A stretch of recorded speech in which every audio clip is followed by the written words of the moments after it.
भाई में जय हिंद साथियों, नमस्कार। कैसे हैं आप सब लोग? उम्मीद है सभी साथी एकदम शानदार, लाजवाब, जबरदस्त, बेहतरीन, जिंदाबाद होंगे। और आशा है, उम्मीद है कि आप सभी अपनी तैयारी में एक बड़े ही शानदार वाले अंदाज में जुटे हुए होंगे। कैसे हैं आप सब लोग? बताइए कैसे हैं आप सबके हालचाल, कैसी चल रही है आप सभी की तैयारी, पढ़ाई। और मैंने आपसे कहा था कि संडे के दिन आप बेहतर रिवीजन करिएगा। जब से आपका कोर्स शुरू हुआ है तब से लेकर कल तक आपको, मतलब फ्राइडे तक का जितना भी आपको पढ़ाया गया, सैटरडे तक का, सॉरी, वो बहुत अच्छे से आप सभी को रिवाइज करना था। तो एक बार मैं आपसे 5 क्वेश्चन पूछता हूं जो हमने शुरू से अब तक पढ़ा है उसमें से। और आपको ना पांचों के उत्तर एक ही कमेंट में देने हैं, ठीक है? ऐसे मत देना पहले का, दूसरे का, तीसरे का, पांचों के उत्तर एक ही कमेंट में देना, जिससे मैं एक बार ये देखूं कि कितने ऐसे साथी हैं जो उन पांचों के क्वेश्चन एक ही कमेंट में दे पा रहे हैं, मतलब मैक्सिमम सही आंसर कौन कर पा रहे हैं। चलो, और लिख के देना आंसर, है ना? ऑप्शन नहीं दूंगा मैं, डायरेक्टली लिख के देना। तो बिल्कुल सबसे शुरुआत से शुरू करते हैं। और मेरा पहला प्रश्न है आपसे, एक आसान सा प्रश्न है कि मुझे बताओ, एक प्रकाश वर्ष में कितने मीटर? एक लाइट ईयर में कितने मीटर? अभी उत्तर मत करना, एक साथ उत्तर करना सारे के सारे। एक लाइट ईयर में कितने मीटर होते हैं? दूसरा मेरा प्रश्न है आपसे, मुझे बताइए त्वरण का मात्रक, यानी कि यूनिट ऑफ एक्सलरेशन। चौथा, मुझे आप तीसरा प्रश्न आप मुझे बताइए कि गतिज ऊर्जा का मात्रक, गतिज ऊर्जा का मात्रक यानी कि यूनिट ऑफ काइनेटिक एनर्जी बताइए। चौथा प्रश्न आप मुझे बताइए पृथ्वी के, या जी का मात्रक बताइए, छोटे जी का, छोटे जी का मात्रक, यूनिट ऑफ स्मॉल जी। पांचवा प्रश्न आपसे मेरा है कि पृष्ठ तनाव कैसी राशि है? पृष्ठ तनाव यानी कि जो आपका सरफेस टेंशन है, ये स्केलर है, सदिश है या अदिश है? आपकी वेक्टर है या फिर ये स्केलर क्वांटिटी है? बताओ।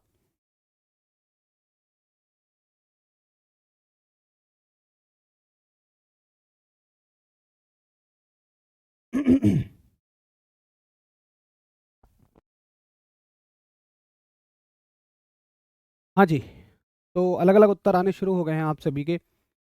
ऐसा नहीं हो रहा है कि एक ही लय में सारे उत्तर सही हों, थोड़े थोड़े से डिफरेंट डिफरेंट उत्तर हैं। हालांकि ज़्यादातर उत्तर ठीक हैं, लेकिन फिर भी मैं तो हमेशा उन साथियों को साथ में रखकर चलता हूँ कि जो गलत उत्तर कर रहे हैं। जो सही उत्तर कर रहे हैं उनका तो बढ़िया है ही है। 80% मुझे लगता है सही उत्तर हैं, कुछ 20% ऐसे हैं जो पथ से डगमगाए हैं। तो साथी, उत्तर अपने सही करो। ये बहुत मुश्किल सवाल नहीं है, आसान सवाल हैं, बस आपको थोड़ा सा रिवीजन की ज़रूरत है। तो शनि कुमार ने अभी तक सारे उत्तर ठीक दिए हैं, वेरी गुड। शनि कुमार के बिल्कुल सारे उत्तर ठीक हैं। मैं उन सभी बच्चों के नाम अनाउंस करूंगा जिनके पाँच के पाँचों उत्तर ठीक हैं।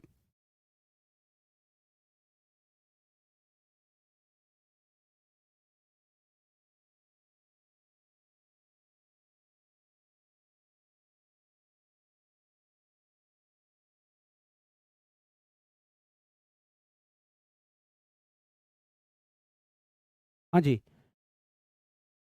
चलो, अधिकतम सभी के उत्तर ठीक है।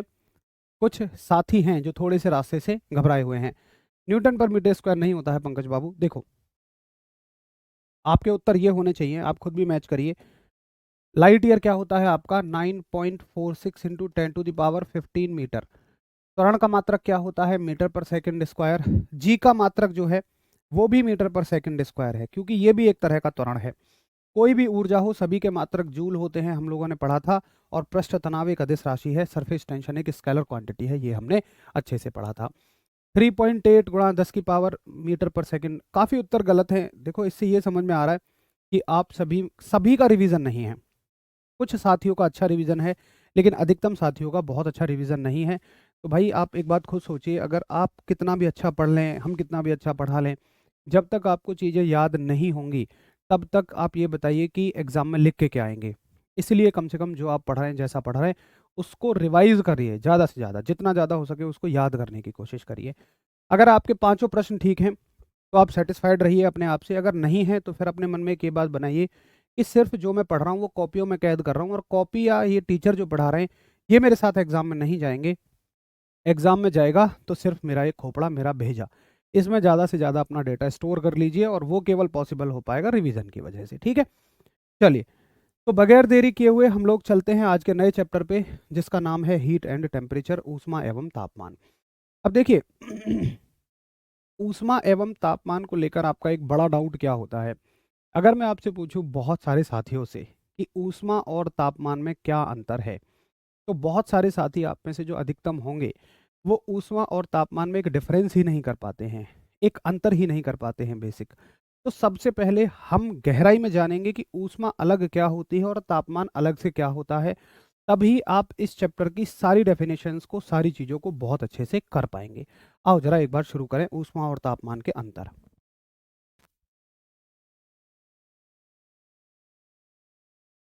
देखिए मान के चलिए ये मेरे पास एक छड़ है, मान लो ये लोहे की छड़ है। अब आपको पता है ठोस, द्रव और गैस में जो ठोस होते हैं, लोहा एक ठोस है।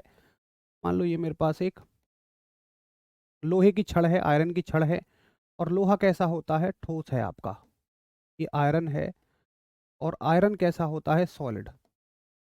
अब देखिए जो ठोस के अणु होते हैं, आपने पढ़ा होगा ठोस, द्रव और गैस में जो ठोस के अणु होते हैं वो एक दूसरे से बहुत ज़्यादा नज़दीक होते हैं, इस तरह से। ये आप सभी ने इनकी स्ट्रक्चर में पढ़ा होगा। मैं इसको एक सेकेंड ऐसे बना लेते हैं इसको। ये ठोस के अणु हैं सारे के सारे, और ये बिल्कुल एक दूसरे से चिपके हुए हैं। ये शायद आपने केमिस्ट्री में पढ़ा होगा जब आप पदार्थ की संरचना पढ़ते होंगे, कॉन्स्टिट्यूशन ऑफ या कंस्ट्रक्शन ऑफ मटेरियल्स पढ़ते होंगे। देखिए अब होगा क्या कि अगर मैं इसके नीचे आग जलाता हूं, मान लो मैंने इसको ये आग जलानी शुरू कर दी, ये अब आग जलाई तो होगा क्या आग जलाने से, देखो किसी भी मटेरियल के जो मॉलिक्यूल्स होते हैं, किसी भी पदार्थ के जो अणु होते हैं, वो हमेशा ना ऐसा नहीं होता कि रुके हुए हैं, वो हमेशा गति में होते हैं, ऐसे ऐसे ऐसे ऐसे मोशन करते रहते हैं। अब चूंकि ठोस के अणु एक दूसरे से बिल्कुल नजदीक हैं, तो ये यहीं की यहीं की यहीं गति करते रहेंगे। अगर यहीं द्रव होता, लिक्विड होता, तो अणु थोड़े से दूर होते और ये ऐसे ऐसे ऐसे ऐसे करके गति करते रहते। अगर गैस होता तो इसके अणु और ज्यादा दूर होते और ये ऐसे ऐसे ऐसे ऐसे करके गति करते रहते। अगर आप एक पानी लें और पानी को गर्म करें तो आप उसमें देखेंगे कि बूंदें ना ऊपर नीचे भागती हैं। असल में वो अणुओं का ही मोशन होता है। वो हालांकि अणु हमें नेकेड आई से नहीं दिखेंगे, नंगी आंखों से नहीं दिखेंगे, उसके लिए सूक्ष्मदर्शी लगानी पड़ती है, बट फिर भी हम समझ सकते हैं कि जिस प्रकार से बूंदों की गति होती है वैसे ही अणुओं की गति भी होती है। अब देखो जब आपने इसके नीचे आग नहीं जलाई थी तब भी इसके अणु जो हैं वो थोड़े बहुत गति कर रहे थे। लेकिन जैसे ही हमने आग जलाई तो आग क्या है, एक तरह की ऊर्जा है, एनर्जी है। आग से आप क्या दे रहे हैं, ऊष्मीय ऊर्जा दे रहे हैं, गर्मी दे रहे हैं। ये जो गर्मी है इसी को हम बोलते हैं ऊष्मा, यानी कि हीट। ये एक तरह की एनर्जी है, एक तरह की ऊर्जा है। इस ऊर्जा को प्राप्त करते ही ये जो अणु हैं इनके बीच में जो गति है वो और ज्यादा बढ़ जाती है। इनके बीच में गति अब और तेज होने लगेगी, जितना ज्यादा आप हीट देते रहोगे ये और तेज होती हुई चली जाएगी।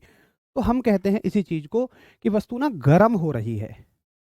जब इन अणुओं के मध्य ये गति बढ़ जाती है तो हम लोग कहते हैं अब वस्तु ना गर्म हो रही है। तो जितनी ज्यादा आप हीट दोगे उतने ज्यादा इनके मॉलिक्यूल्स के बीच में गति होगी, अणुओं के बीच में गति होगी, और उतना ही ज्यादा आप कहेंगे कि वस्तु ने उतनी ही ज्यादा ऊष्मा को प्राप्त कर लिया है। यहां तक कोई समस्या नहीं है। अब मैंने मान लो एक भाई से कहा कि भैया मुझे ये अणुओं की जो गति है ना इसको मापना है, कैसे मापूं। तो उसने कहा कि देखो भाई इसके लिए तो अगर आप ये मापना चाहो कि ये अणुओं ने कितनी ऊर्जा अपने अंदर समेट ली है, कितनी गति अपने अंदर समेट ली है, तो उसके लिए तो कैलोरीमीटर आता है। कैलोरीमीटर क्या करता है, लिख भी लेंगे हम, कैलोरीमीटर। कैलोरीमीटर, तो कैलोरीमीटर क्या मापता है, वस्तु में ऊष्मा की मात्रा, वस्तु में ऊष्मा की मात्रा, यानी कि amount of heat in body. वो उसने मुझे बता दिया भैया कैलोरीमीटर आएगा। मैंने कहा ठीक है, मैं कैलोरीमीटर को लेने गया।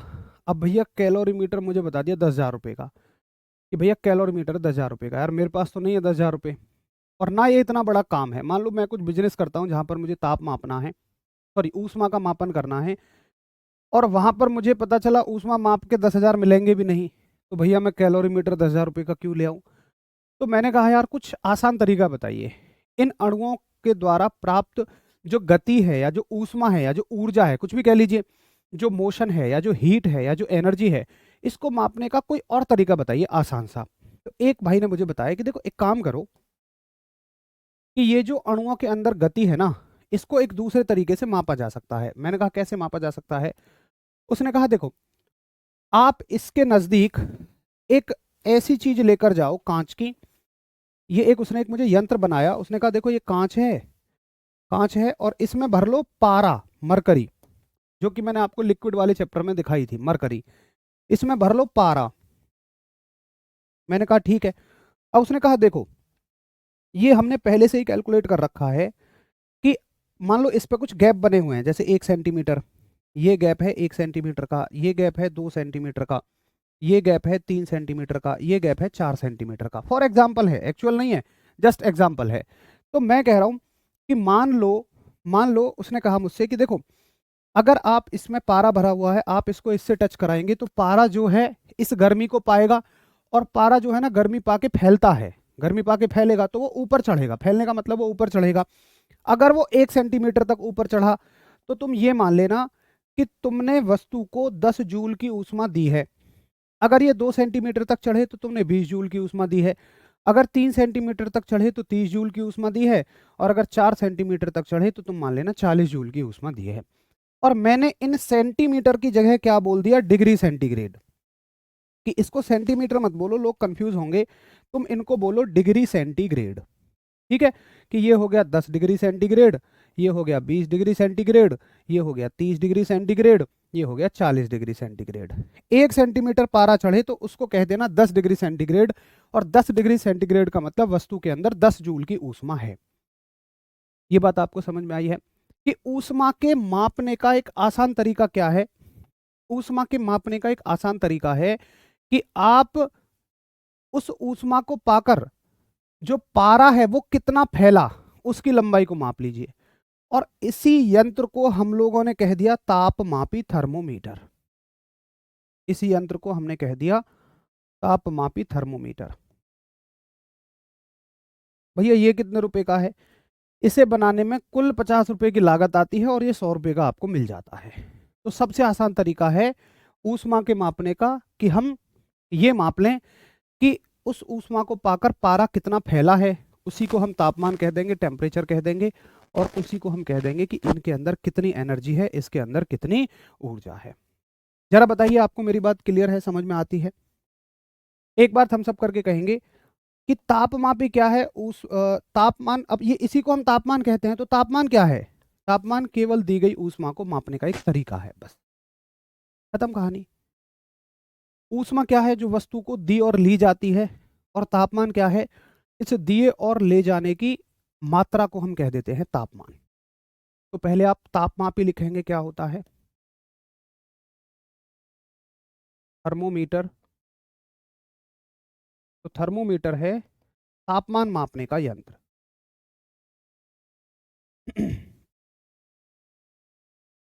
तापमान मापन का यंत्र, यानी कि instrument to measure, instrument to measure temperature.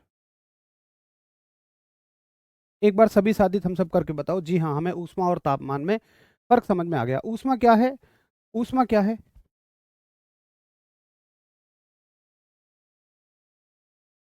देखो ये क्या होता है, ऊष्मा क्या है, ऊष्मा है दी गई एनर्जी, किसी बॉडी को दी गई ऊर्जा, और उसे मापने का तरीका क्या है, तापमान। बस इतनी सी बात आप याद रखेंगे। थर्मो, इसको मीटर कर लेंगे, थर्मोमीटर। तो आप लिखिए ऊष्मा क्या है, पहले परिभाषा लिखिए ऊष्मा की, हीट की। ऊष्मा क्या है, वस्तु को, वस्तु को दी गई ऊर्जा, एक तरह से क्या है, एनर्जी ही तो है, यानी कि एनर्जी गिवन टू बॉडी। अच्छा, तापमान क्या है?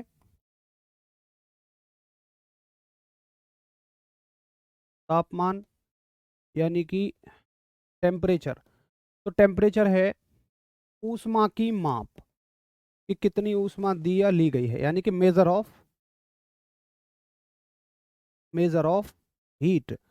अब कभी कभी आप तापमान को ये भी कहते हो कि किसी वस्तु के गर्म अथवा ठंडेपन की माप होती है। तो गर्म अथवा ठंडापन वही तो है कि भाई किसी वस्तु को कितनी हीट मिली है, कितनी नहीं मिली है। तो ऊष्मा की माप को हम तापमान कहते हैं, और तापमान का मतलब ये भी है कि गर्म अथवा ठंडेपन की माप, यानी कि मेजर ऑफ हॉटनेस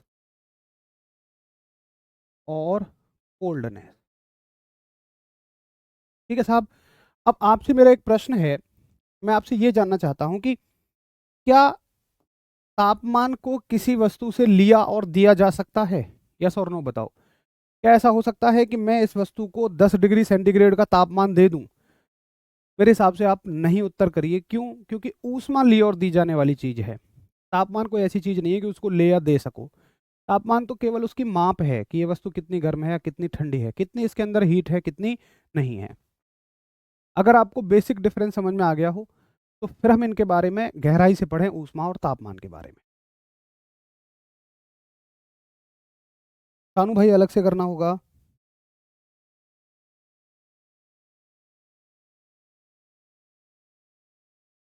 देखो, अगर मैं एक गर्म वस्तु के संपर्क में ठंडी वस्तु को लाऊंगा, ये एक गर्म वस्तु है मान लो, और ये मेरे पास एक ठंडी वस्तु है, और मैंने इन दोनों को आपस में टच कराया। गर्म वस्तु का टेम्परेचर है मान लो 100 डिग्री सेंटीग्रेड, और इसका टेम्परेचर है मान लो 20 डिग्री सेंटीग्रेड। तो किसका फ्लो होगा? क्या टेम्परेचर का फ्लो होगा? नहीं, इसके अंदर से हीट का फ्लो होगा। हीट के फ्लो का मतलब क्या है? देखो, इसके जो मॉलिक्यूल्स हैं, सीधी बात है, वो ज़्यादा गति में हैं, और इसके जो अणु हैं वो कम गति में हैं। तो होगा क्या कि जब ये आपस में मिलेंगे तो एक दूसरे को गति ट्रांसफर करेंगे। मान के चलो ये तो ऐसे हल्की हल्की गति कर रहा है, और एक ये ज़्यादा गति कर रहा है। अभी यादव वो चीज़ पॉसिबल नहीं है भाई।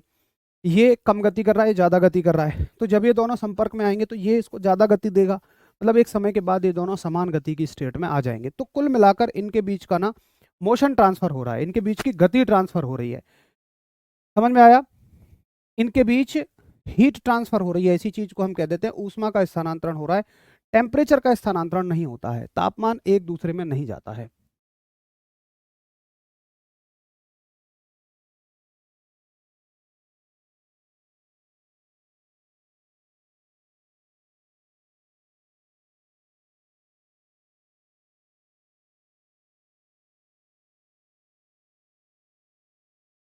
ठीक है, अब अलग अलग पढ़ते हैं कि ऊष्मा क्या होती है और तापमान क्या होता है।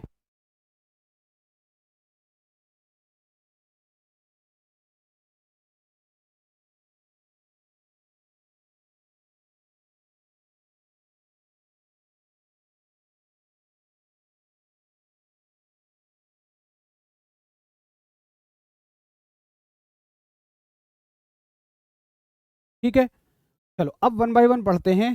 पहले टेम्परेचर के बारे में पढ़ेंगे, फिर हीट के बारे में पढ़ेंगे, है ना। ये एक बेसिक डिफरेंस हमें समझ में आ गया। तो अब हेडिंग डालिए आप, टेम्परेचर यानी कि तापमान, और देखें कि तापमान से जुड़े हुए क्या क्या पॉइंट एग्जाम में आते हैं। तो पहला तो यही हो गया कि तापमान की डेफिनेशन तो हमने पीछे सीख ली। अब देखते हैं तापमान के मात्रक। तो पहला पॉइंट है आपका मात्रक, यानी कि यूनिट। देखो, इसके मात्रक कितने होते हैं? 3 मात्रक होते हैं इसके। एक तो होता है एसआई मात्रक। एसआई मात्रक होता है इसका केल्विन। एसआई मात्रक है इसका केल्विन, जिसको हम के से दिखाते हैं। और के में ना डिग्री नहीं लगता, ठीक है। डिग्री केल्विन मत बोलना, के में केवल के बोलोगे। दूसरा मात्रक है इसका, ये अन्य मात्रक हैं, कोई सूत्र वूत्र से नहीं है, केवल अन्य मात्रक हैं। एक मात्रक है इसका डिग्री सेंटीग्रेड, जो कि इंडिया में सबसे ज्यादा चलता है। अगर आपसे पूछा जाए तापमान का मात्रक क्या है, तापमान का मात्रक क्या है, तो आपका ज्यादातर उत्तर होगा सेंटीग्रेड। लेकिन पूछा जाए तापमान का ऐसा ही मात्रक क्या है, तो सेंटीग्रेड मत कहना। अगर वो बोलता है ऐसा ही, तो ध्यान देना ऐसा ही मात्रक केल्विन होता है ना। एक मात्रक होता है आपका डिग्री सेंटीग्रेड, या इसी को आप लोग डिग्री सेल्सियस भी कहते हो, यानी कि इंग्लिश में डिग्री सेंटीग्रेड या डिग्री सेल्सियस या डिग्री सेल्सियस। और इसका जो सिंबल है वो है डिग्री, इसको निशान को बोलते हैं डिग्री, और सी इसका मतलब डिग्री सेल्सियस बन गया। एक मात्रक आपका और होता है, देखो जैसे आप बुखार नपवाने जाते हो, तो आप कहते हो कि डॉक्टर कहता है आपको, अबे भैया तुम्हें तो यार 103 बुखार है, आप उसका मात्रक खा जाते हो, मात्रक बोलते ही नहीं हो। तो मात्रक क्या है, 101 क्या डिग्री सेंटीग्रेड बोल सकते हैं? नहीं, क्योंकि 100 डिग्री सेंटीग्रेड पर तो भाई साहब पानी गर्म हो जाता है। अगर आपको 101 डिग्री सेंटीग्रेड बुखार है, मतलब आपके शरीर का खून उबल रहा है, क्या ऐसा संभव है? नहीं। 101 डिग्री वो फ़ारेनहाइट बोलता है। तो एक मात्रक और होता है आपका, जिसे आप कहते हो डिग्री फ़ारेनहाइट। इंग्लिश में लिखेंगे आप डिग्री फ़ारेनहाइट, और इसका सिंबल होता है डिग्री और एफ, ये डिग्री फ़ारेनहाइट। तो ये तीन तो हो गए इसके मात्रक। अब एक साथी कहता है जी तीनों में कोई रिलेशन है। आपने अक्सर सवाल समझे होंगे कि डिग्री सेंटीग्रेड को सेल्सियस केल्विन में बदलो, या केल्विन को फ़ारेनहाइट में बदलो। आओ जरा इनके बीच में एक रिलेशन देख लेते हैं। ये तो हो गए मात्रक, इनके बीच में एक संबंध लिखना, और वो होता है कि एफ माइनस, मैं डिग्री नहीं लगा रहा हूँ, कोई बात नहीं है, एफ माइनस 32/9 बराबर के माइनस 273/5 बराबर T/5, या इसी को ऐसे भी पढ़ा जाता है, और इसी फॉर्मूले को हम लोग ऐसे भी पढ़ते हैं, एफ माइनस 32/180 बराबर के माइनस 273/100 बराबर T/100। ऐसे भी हम इसको पढ़ते हैं, मतलब इसमें ना पूरे में 20 की गुणा कर लो। अच्छा, ये 100 क्यों लिख रहे हैं, 180 क्यों लिख रहे हैं, इन सब का ना अपना एक मतलब है। अब वो क्या है उतना गहराई में हमें नहीं जाना है, सिर्फ हमें यही पढ़ लेना है कि ये इनके बीच में एक रिलेशन होता है। नीरज कोई बात नहीं, मैं फिर से एक बार समझा दूंगा। क्या पूछ रहे हैं यार त्रुपेश? त्रुपेश का सवाल है कि ऐसा कोई पानी है क्या कि जो कभी गर्म करने पर ठंडा नहीं हो। उसने बोला है सर सॉरी, पर फिर भी पूछा है, मतलब तुम्हें पता है कि हाँ तुम एक ऐसी बात पूछ रहे हो। कोई बात नहीं नीरज, मैं एक बार फिर से बता दूंगा।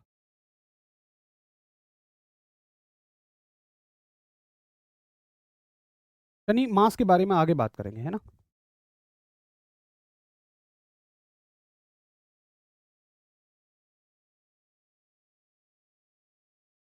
हाँ, ये 32 कहाँ से आता है, ये सब ना एक रिलेशन है, ये इन टेम्परेचर स्केल्स की वैल्यू हैं, बट वहां तक हमें नहीं जानना है तो हर एक शब्द का मतलब है कि 32 ही क्यों ले रहे, 33 क्यों नहीं ले लिया, है तो हर एक शब्द का मतलब। लेकिन असल में वहां से कोई क्वेश्चन ही नहीं बनता आपके लेवल पे, आपके लेवल पे यहीं से सवाल बनता है। तो ये हो गया तापमान के विभिन्न मात्रकों के बीच में संबंध। अब देखिए यहाँ से कैसे क्वेश्चन आता है पेपर में। जैसे आपसे क्वेश्चन आएगा, मान लीजिए बड़ा फेमस सवाल कि 27 डिग्री सेंटीग्रेड को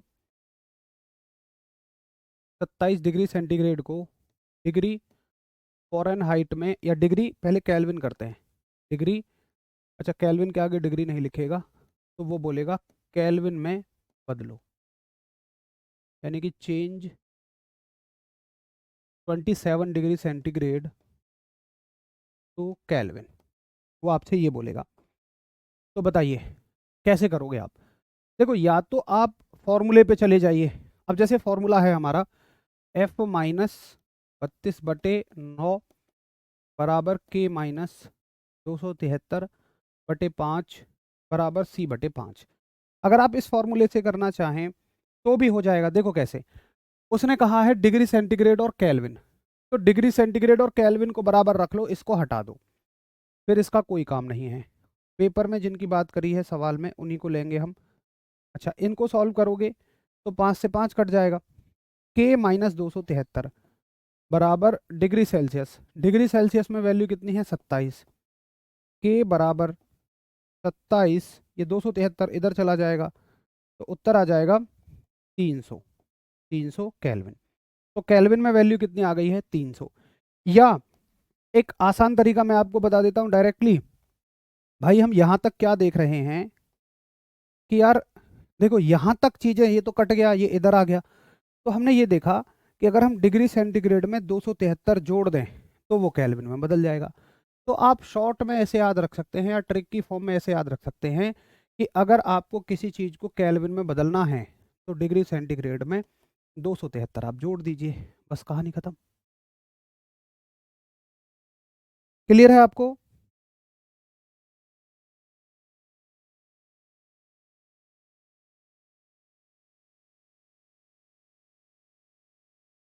फॉर्मूला याद करना पड़ेगा? नहीं नहीं, फॉर्मूला याद करा हुआ मिल जाएगा आपको। पेपर में जाने से पहले एग्ज़ाम सेंटर पे एक गोली मिलेगी, उसे खा लेना, सारे के सारे फॉर्मूले उससे आपको याद हो जाएंगे।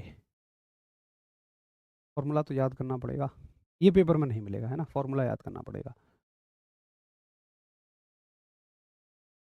साउंड बिल्कुल परफेक्ट है, बिल्कुल ओके है।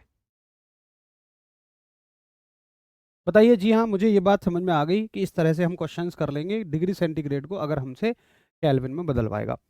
अब देखो यहीं एक क्वेश्चन और देखो आप, इसके ट्रिक को हम लोग यहाँ रख देते हैं। अब यहीं पे एक और प्रश्न देखो आप, क्या क्वेश्चन कहता है आपसे, अगर मान लो जस्ट इसका उल्टा दे दे, वो कहेगा 400 केल्विन को 400 केल्विन को डिग्री सेंटीग्रेड में बदलो। मान लो ऐसा सवाल उसने आपको दे दिया, तो यहाँ आपको केल्विन को डिग्री सेंटीग्रेड में बदलना है। अब देखो इसको आप ट्रिक से करोगे तो ज़्यादा बढ़िया है, और ट्रिक भी ना रटो मत बार बार। आपने एक चीज़ याद कर ली कि भाई डिग्री सेंटीग्रेड को केल्विन में बदलने के लिए 273 जोड़ देते हैं। तो अगर आपको केल्विन को डिग्री सेंटीग्रेड में बदलना हो तो आप क्या करोगे? 273 घटा दोगे, केल्विन में से 273 घटा दोगे। बड़ी इजी सी बात है। अगर डिग्री सेंटीग्रेड देकर केल्विन में पूछे तो 273 जोड़ दो, केल्विन देकर डिग्री सेंटीग्रेड में पूछे तो 273 घटा दो। तो घटा दो भाई केल्विन में से 273। आप कहोगे डिग्री सेंटीग्रेड में वैल्यू होगी, केल्विन है 400 माइनस 273, ये हो जाएगी 127 डिग्री सेंटीग्रेड। हो गया खत्म।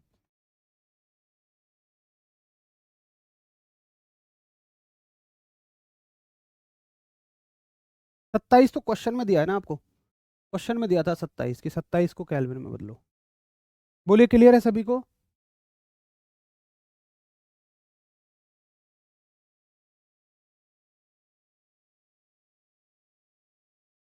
भाई विक्रम ऐसा तो नहीं है दोस्त, मैं केवल शायद हिंदी तो नहीं यूज़ करता हूँ, पूरी बाइलिंगुअल क्लास रहती है, बाकी फिर भी आपको कहीं लगता है तो मैं और ज़्यादा इंग्लिश का इस्तेमाल कर रहा हूँ।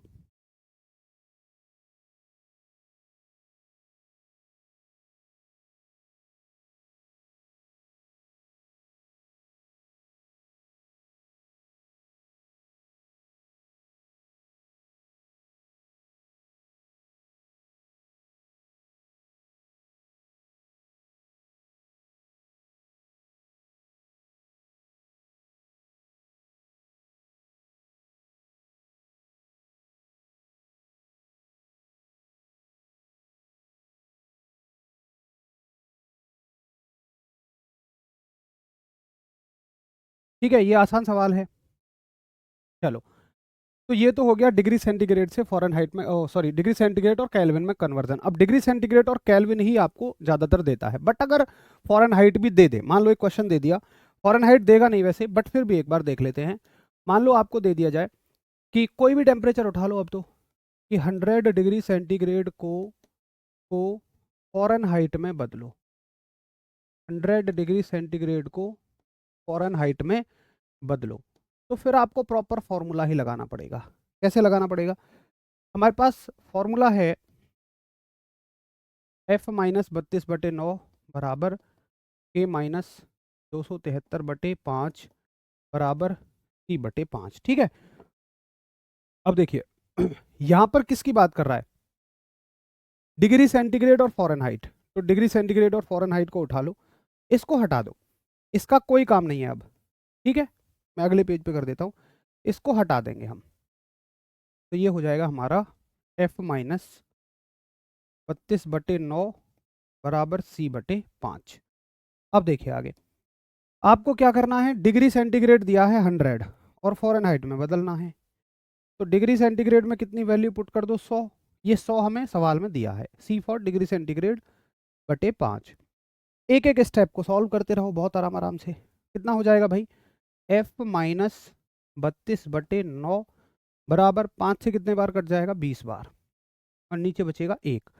कैंची की गुणा कर दो ऐसे और ऐसे, तो 20 की गुणा 9 में हो जाएगी 180, और F माइनस 32 की गुणा 1 में होगी, ये तो F माइनस 32 ही रहेगा। यहाँ से यहाँ ले आए हैं और 20 × 180, तो आपका उत्तर हो जाएगा F बराबर 180 प्लस 32, तो कितना हो जाएगा ये, 212 डिग्री फॉरेनहाइट इसका आंसर आ जाएगा। बहुत बढ़िया। चलो फॉरेनहाइट का एक और सवाल करके देख लो, तो ये अंदाज़ा लग जाएगा आपको फॉर्मूला आता है या नहीं। 150 डिग्री सेंटीग्रेड को, इसमें 50 मत जोड़ देना कलाकारी करके, 150 डिग्री सेंटीग्रेड में कितने फॉरेनहाइट बताइए। तो 212 डिग्री फॉरेनहाइट सभी का अच्छा उत्तर है।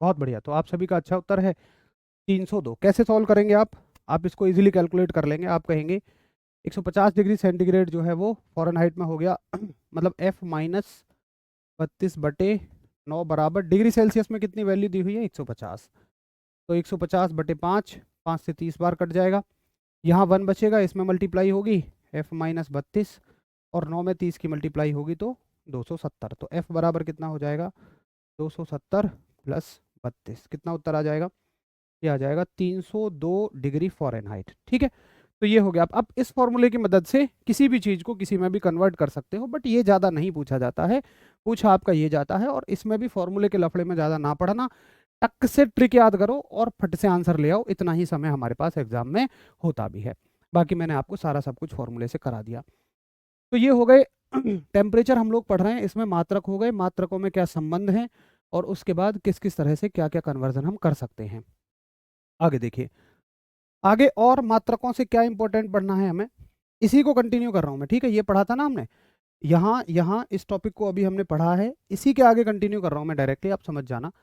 आपसे पूछा जाएगा कि स्वस्थ स्वस्थ मनुष्य के शरीर का ताप, स्वस्थ मनुष्य के शरीर का ताप, यानी कि temperature temperature of healthy human human body. बताओ, स्वस्थ मनुष्य के शरीर का ताप कितना होता है। तो एक बार सभी साथी बताइए अगर आपको आता हो, डिग्री सेंटीग्रेड में और फॉरेनहाइट में बताइए, डिग्री सेंटीग्रेड और फॉरेनहाइट दोनों में बताइए।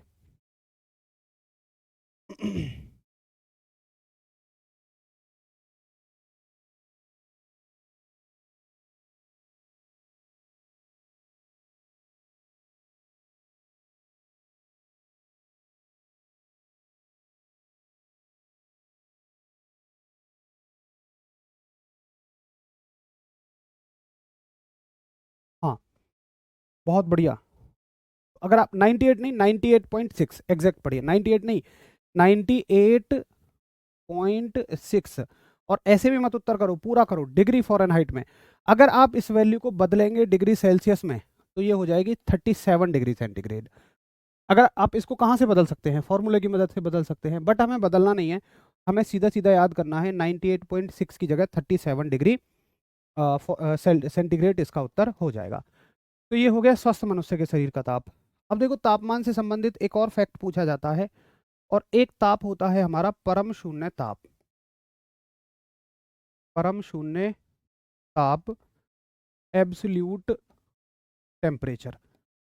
देखो एब्सोल्यूट टेम्परेचर क्या होता है, अगर मैं आपसे पूछूं कि इस दुनिया का ताप, इस पृथ्वी का ताप कम से कम कितना हो सकता है, मिनिमम से मिनिमम कितना हो सकता है, तो आप कहो, आप फील करिए टेम्परेचर को, -10, -10 बहुत ठंडा ताप होता है, -50, -50 मतलब वो ग्लेशियर का टेम्परेचर होता है। आपने देखा होगा कि जहाँ हमारे सेना के जवान मुस्तैदी से पहरा दे रहे हैं, -50 कितना ठंडा तापमान है, -200 250 डिग्री सेंटीग्रेड कितना ठंडा हो जाएगा। उस पर हमारे शरीर के ऑर्गन्स जो हैं, जो हमारे शरीर के अंग हैं, वो प्रिजर्व करके रखे जाते हैं। आपने सुना होगा प्रत्यारोपण, ट्रांसप्लांट। तो ट्रांसप्लांट जब हम करते हैं वो इतने ही डिग्री सेंटीग्रेड पर संरक्षित रखे जाते हैं। फिर एक टेम्परेचर आपका होता है -273 डिग्री सेंटीग्रेड। -273 डिग्री सेंटीग्रेड में वो टेम्परेचर है जो इस पृथ्वी का न्यूनतम हो सकता है। आप कहोगे उससे नीचे जाने में क्या दिक्कत है, देखो होता क्या है कि मैंने आपको बताया, जब वस्तुएं गर्मी पाती हैं तो उनके जो अणु हैं वो गतिज ऊर्जा में होते हैं, काइनेटिक एनर्जी में होते हैं। जैसे जैसे गर्मी बढ़ती है उसके अणु और ज्यादा ऊर्जा करते हैं, मतलब और ज्यादा गति करते हैं। और ये जो गति है ना, यही उस वस्तु की एग्जिस्टेंस है। एग्जिस्टेंस का मतलब कोई वस्तु है ही तब जब उसके अणु गति करते रहें। अब मान लो टेम्परेचर आप कम करोगे तो ये गति धीमी धीमी होगी, धीमी पड़नी शुरू हो जाएगी। मान लो -10 पे इतनी धीमी है, -50 पे इतनी धीमी है, माइनस के 270 पे इतनी धीमी है, -273 आते ही ये गति रुक जाएगी बिल्कुल। अब जब गति ही रुक गई तो पदार्थ का अस्तित्व ही नहीं बचेगा, ये सब खत्म हो जाएंगे, पूरी दुनिया खत्म हो जाएगी अगर इस टेम्परेचर पर चीजें चली जाएं तो। अब जब दुनिया ही खत्म हो जाएगी उसके नीचे क्या टेम्परेचर होगा।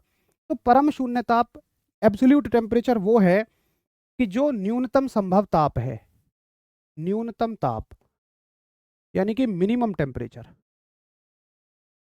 Minimum temperature. अच्छा, इस पर होगा क्या, ये क्यों मिनिमम है, तो मैंने आपको बताया ये मिनिमम इसलिए है क्योंकि इस पर, इस तापमान पर वस्तु के अणुओं का, या वस्तु के अणुओं की गति शून्य हो जाती है। वस्तु के अणुओं की गति शून्य हो जाती है। Motion of molecules, motion of molecules becomes zero. ठीक है, अब आपसे पूछो कोई कितना होता है, तो परम शून्य ताप जो आपका होता है, इसकी वैल्यू जो होती है डिग्री सेंटीग्रेड में माइनस के 273 डिग्री सेंटीग्रेड।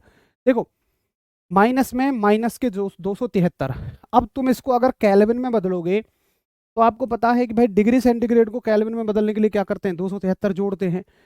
तो इस तापमान में आप 273 और जोड़ोगे तो कितना उत्तर आ जाएगा, जीरो आ जाएगा।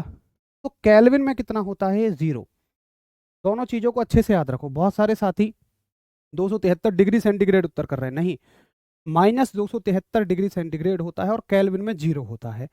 देखो जो केल्विन पैमाना है ना, इसकी शुरुआत ही हम यहाँ से कर सकते हैं, इसकी शुरुआत ही यहाँ से होती है। कोई आपसे पूछे क्या केल्विन पैमाने पर नेगेटिव वैल्यू हो सकती है, केल्विन पैमाने पर कभी नेगेटिव नहीं जाएगी, क्योंकि सोचो जीरो से नीचे जाने का मतलब आप इससे नीचे जा रहे हो, तो इससे नीचे तो कोई वैल्यू है ही नहीं, ये तो सबसे लोएस्ट टेम्परेचर है। तो जरा बताओ, हाँ जी मुझे आपकी बात समझ में आ गई है, और ये आप समझ चुके होंगे ये है 0 केल्विन। ओके तो नहीं लग रहा, चलो मैं इसको पूरा लिख देता हूँ, है ना, 0 केल्विन, 0 केल्विन, कहीं वो लगे आपको, ओके। तो ये हो गया आपका परम शून्य ताप, एब्सोल्यूट टेम्परेचर। ये हो गए आपके तापमान से जुड़े हुए कुछ फैक्ट।